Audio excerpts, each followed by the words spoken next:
유하, 오늘 정말 어려운 이야기를 하려고 합니다. 결혼하고 이혼하는 얘기, 요즘 세대에 정말 어려운 얘기인데요. 그 어려운 이야기를 풀어나갈 분 소개해드리겠습니다. 최영은 변호사 자리 함께 해주셨습니다. 감사합니다. 네, 안녕하세요. 네, 우리 최 변호사는 그러니까 가사 전문 변호사라고 그러죠? 네, 맞습니다. 그 가사 전문이라는 것이 이제 이혼 이런 것뿐만 아니라 이혼과 상속을 네. 좀 망라하는 개념이라고 생각을 하시면 돼요. 네. 근데 제가 지금도 말씀드렸지만 결혼하고 이혼하고 이런 얘기 참 어렵다. 네. 하지만 생각 안 해볼 수가 없어요. 그래서 이제 같이 우리 회의하면서 이야기를 하니까 우리 MZ 세대의 홍분 얘기가 21세기판 그 결혼의 세계, 부부의 세계 이런 거를 한번 짚어보면 좋지 않겠느냐. 그래서 좋은 아이디어를 줘서 오늘 이제 최 변호사랑 함께 풀어보도록 하겠습니다. 이 병에 가득히 넣어가지고서 랄랄랄랄랄랄랄라 온다야. 이혼부터 얘기할게요. 네. 이혼이 왜 이렇게 많은 거예요? 정말 많아요? 어느 정도 많아요? 요즘 이혼 정말 많습니다. 일단 통계만 봐도 네. 지금 현재 2020년 기준으로 우리가 혼인하는 건수가 21만 건 정도, 그리고 그 중에서 10만 건 정도가 이혼을 한다. 한마디로 결혼하는 두 쌍 중에 한 쌍은 이혼을 한다라고 생각을 하시면 돼요. 정말요? 네, 그 정도가 됩니다. 아니 저는 결혼한 부부 세 쌍 중에 한 쌍이 이혼이라는 얘기를 들었었는데 네. 훨씬 더 빈도가 많아졌네요. 그건 10년 전이에요. 10년 전에는 이혼하는 그 건수가 한 3분의 1 정도였다면 네. 지금은 한 2분의 1 정도는 이혼을 한다라고 보시면 되고요. 사실은 이혼하는 건수는 거의 비슷해요. 10년 전에도 한 11만 건, 10만 건 정도가 됐었고 지금은 이제 똑같이 10만 건 정도인데 문제는 혼인하는 건수가 굉장히 크게 줄었습니다. 맞아요. 그 혼인하는 건수는 어떻습니까? 2010년도에는 한 32만 건, 33만 건 정도가 혼인을 했다라고 하면은 네, 10년 전. 예. 아까 말씀드렸다시피 이제 2020년도에는 21만 건 정도가 혼인을 하고 있습니다. 그러니까 결혼하는 건수는 줄었는데 이혼하는 건수는 또 네. 굉장히 늘어났네요. 그래서 오늘 이 시간이 참 필요한 건데 저는 이혼 얘기를 좀 먼저 해보려고 합니다. 그럼 왜 이렇게 이혼이 많은 건가요? 이혼 전문 하시니까 제일 그 현장에서 보실 것 같아서. 네. 근데 사실 제가 하는 거는 소송을 주로 하기 때문에 우리 이혼 소송을 어떤 이유로 많이 하는가를 살펴보면은 부정 네. 얘기가 가장 많아요.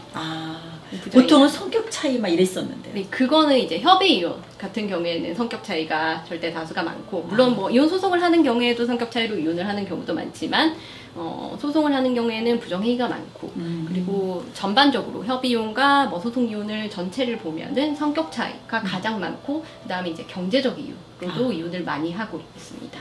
쉽게 말하면 돈 문제 때문에. 네. 또 이제 아까 그 성격 차이도 솔직하게 얘기를 해야 되니까 그 캐릭터의 성격도 있지만 SEX의 문제도 있다고 그러더라고요. 네, 성격 차이는 사실은 이것도 모든 걸 또 망라하는 개념이죠. 네. 이게 고부 갈등이 들어갈 수도 있고 가치관이 다를 수도 있는 거고 독방 육아에 문제가 있을 수도 있는 거고 이걸 그렇죠. 전부 다 성격 차이라고 이제 쉽게 이야기를 할 수 있는 거니까 그렇게 이제 개념을 내고 그래서 보통은 성격 차이로 이혼을 했다라고 하면은 사실은 어떤 이유로 이혼을 했는지 정확하게는 알 수 없지만 여하튼 두 사람이 안 맞았다라고 그렇죠. 생각을 하시면 됩니다. 사람의 생김새가 다 다르듯이 이 이혼의 이유?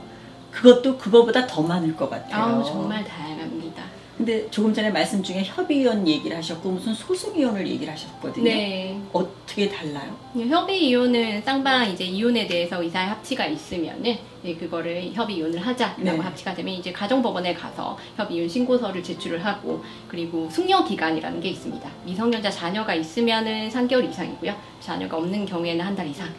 이혼에 대해서 한번 생각을 해볼 시간을 주고 그 다음에 다시 의사 확인을 하는 날짜를 잡아가지고 법원에 가서 이제 양쪽 의사를 확인을 하고, 그리고 이 협의 이혼이 그렇게 하면 이제 어느 협의 이혼 완성이 되는데 여기서 완성 단계는 아니고 이제 이 협의 이혼이 됐다는 거를 구청에다가 또 다시 신고를 해야 됩니다. 그러면 이제 그 단계에서 협의 이혼은 완성이 됩니다. 네. 이거는 당사자가 협의에 의해서 이혼을 한다는 데 의미가 있고, 근데 이 이혼 자체의 의사의 합치가 안 되거나 혹은 이혼에 대해서는 의사가 합치가 있는데 양육의 문제라든지 혹은 나는 상대방이 위축 배우자니까 위자료를 받고 싶다든지 그런 류의 문제가 합의가 안 될 때가 있는데요. 그런 경우에는 이혼을 소송 또는 조정으로 신청을 해가지고 이제 그렇게 마무리가 되는 경우들이 많습니다. 네.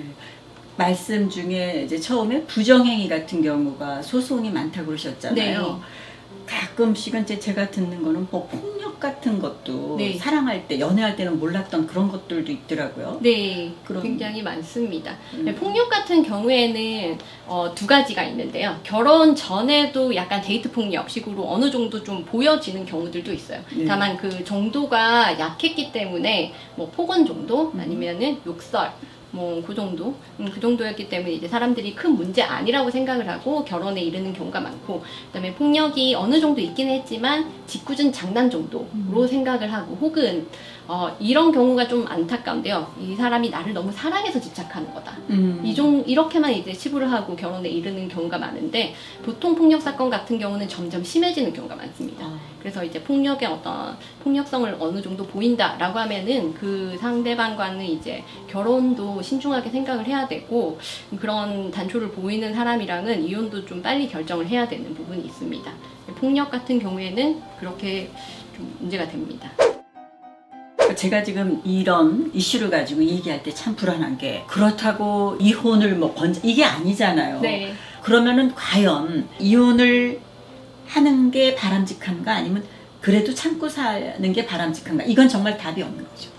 근데 이게 어떤 이유 때문에 이혼을 생각을 하느냐에 따라서 굉장히 다릅니다. 저는 뭐 상담을 와도 폭력 때문에 상담을 왔다, 남편 폭력성이 있다라고 하면 빨리 이혼하라고 말씀을 드려요. 그것도 이제 일회성이 아니라 습관성일 때 오겠죠. 보통은 습관성입니다.